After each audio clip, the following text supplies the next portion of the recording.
The one aspect of filmmaking I have been most curious about, especially regarding Hindi cinema, is the day-to-day functioning on film sets. This is actually one of my dreams, to capture the making of a film and highlight the good, bad, and the ugly on what goes down on film sets. But the issue is that one is so conscious of their public image, of everything being so cookie cutter and perfect, that one simply will not let these aspects of the job be exposed. I mean, we have documentaries like The Romantics on the journey of YRF, we have Angry Young Men on the journey of Salim and Javed, we have the Roshans on the legacy of the Roshan family, but they are honestly very surface level depictions of their journey, never really diving deep on the critique of their work or the ethical and moral problems one endures and are often overlooked. And most importantly, the various conflicts one deals with while shooting films, a feature consistent in every movie. Every movie, I kid you not. Ask anyone in Mumbai making a movie and they will tell you a day does not go by where there isn't some kind of drama. What I find the most fascinating about several productions from hell from Hollywood is that they have actual footage from the making of the film that translates into the most riveting documentaries that expose also the horrid conditions in which the film was made.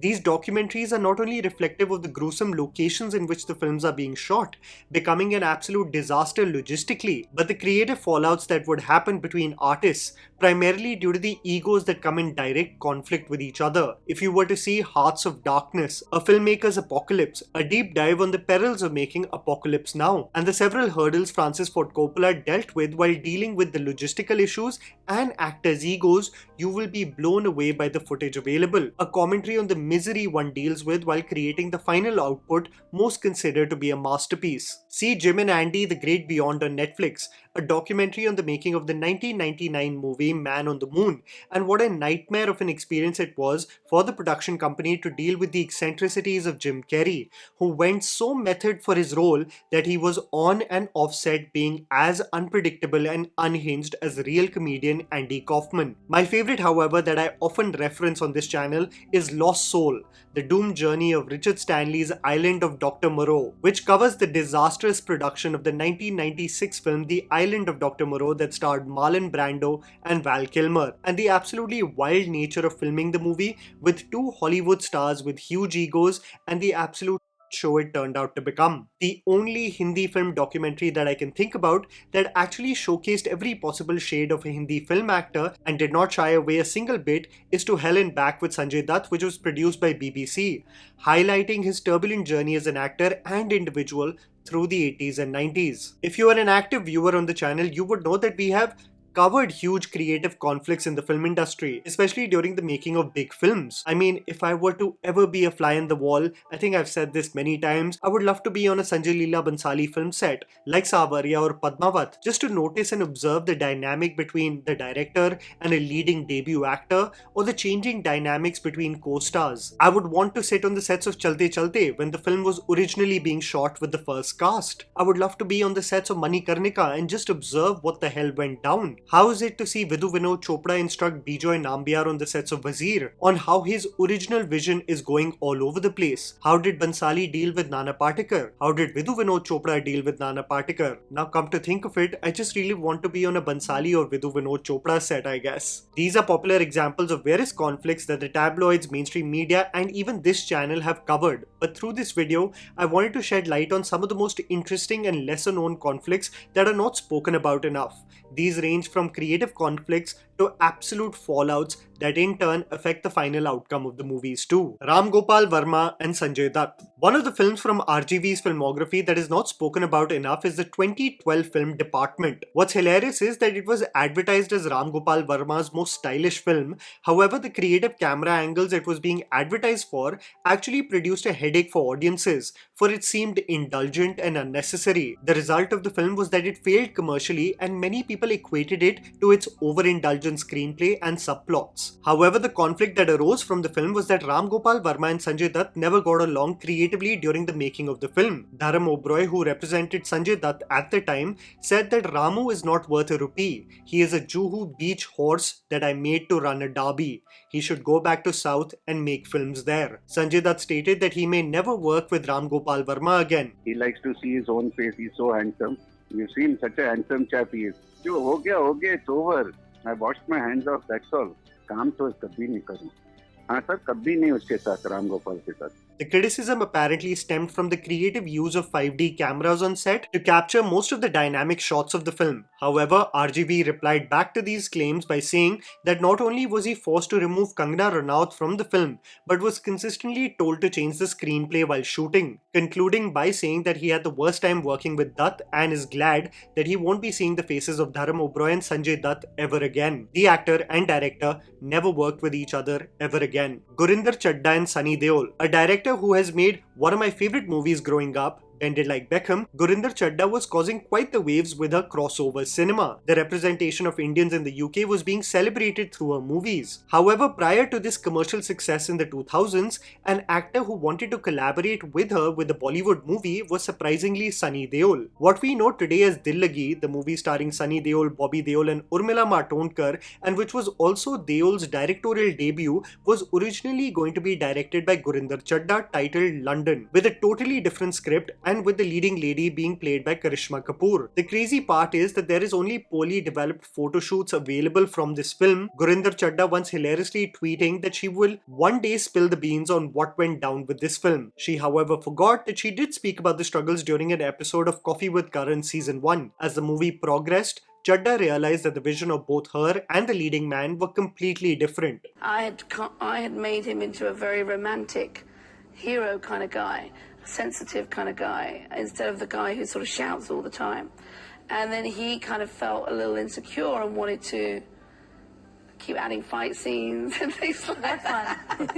With Chaddha wanting to portray Deol in a sensitive light, whereas Sunny Deol still wanting to integrate his commercial tropes of Hindi cinema. While the final product was vastly different from what they originally intended, Dil Lagi went on to become a commercial flop at the box office. Salman Khan and Anil Sharma. The most fascinating tale regarding the making of a movie, its ultimate reception from the audience, and the presumed fallout with a director like Anil Sharma is what went down with him and Salman Khan in the making of Veer. As there are very few statements regarding what really went wrong during the making of this film, other than the snide comedic remarks Salman Khan makes of the flop collaborations he has had with certain directors, the anecdotes around this film are rather hearsay. However, in an article written by Subhash K. Jha regarding the making of this period epic, it is rumored to be believed that Salman Khan wanted to make an adaptation of Taras Bulba, a historical novella written by Nikolai Gogol, an idea that Salman pitched to Sanjay Leela Bhansali which he refused to make, leading to Salman vowing to make a better historical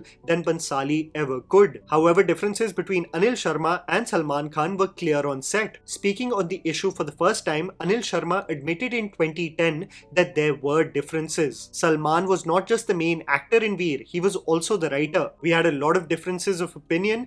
The way he narrated the story and the way I perceived it as a director were different. Yul Brynner and Tony Curtis's 1962 film Taras Bulba was to be taken as an inspiration, and 16th century Russia was to be interpreted and adapted into colonial India. The vision was completely off the mark to what Salman intended, and the film eventually became a box office flop. Anurag Basu and Rakesh Roshan. One of the projects that has audiences split even today is the Anurag Basu directed film Kite starring Hrithik Roshan and Barbara Mori. A movie that in some way, even with an abundance of merits, just did not find an audience when it released. This is a movie that boasted of beautiful locations, a phenomenally beautiful leading pair, some exceptional music. However, the language and genre of film alienated the Hindi-speaking audience. Major portions of the movie were shot in English and Spanish. The movie wanted to be a romance between two people from different cultures, but also developed to become an action thriller with several extravagant action set pieces, confusing theatre-going audiences of the story Anurag Basu was trying to tell. Basu commented on how there were creative disagreements that consistently came into the forefront with Rakesh Roshan, who originally pitched the idea, and how the presence of several writers in the film further dampened the impact of the film. किसी एक का vision होना चाहिए और वहाँ पे बीच में बहुत फ्रिक्शन हो रहा था. मैं जो शुरू में I am going in the direction, Rakesh ji vision was something else and there was lot of then I thought experience के साथ चलते हैं because he knows better. A movie that was well intentioned due to several creative people giving their inputs regarding its ultimate core theme led to Kites becoming a case of neither being a Bollywood box office commercial action flick nor India's answer to what Bollywood can do to the West. तो ये ना वहाँ की रही ना यहाँ की रही. ना गांव में पहुंचा ना हॉलीवुड पहुंचा, ये कुछ बीच का रह गया. Abhinav Kashyap and Arbaz Khan. The biggest commercial blockbuster that people still with great excitement reminisce about is the Abhinav Kashyap directed film Dabangg starring Salman Khan. The movie was an absolutely wild ride in theatres and presented Salman in one of the most entertaining roles as Chulbul Pandey. This is a movie that Kashyap was pitching for years but was getting little to no takers for it until Arbaz Khan picked it up and was ready to produce it. However, it was shocking to notice that when the sequel of the popular film was announced, Arbaz Khan was presented as the director to the new film. Anurag Kashyap in the good old days of Twitter feuds spoke about this in a rage, defending his brother, something for which Arbaz Khan immediately replied back, stating that Abhinav Kashyap texted him opting out of the film himself, only for Anurag to delete the tweets as Abhinav communicated to him that he left the project due to his own personal choice. My brother called me and asked me to delete all the tweets. And I remember that everybody was at that time was attacking me or him.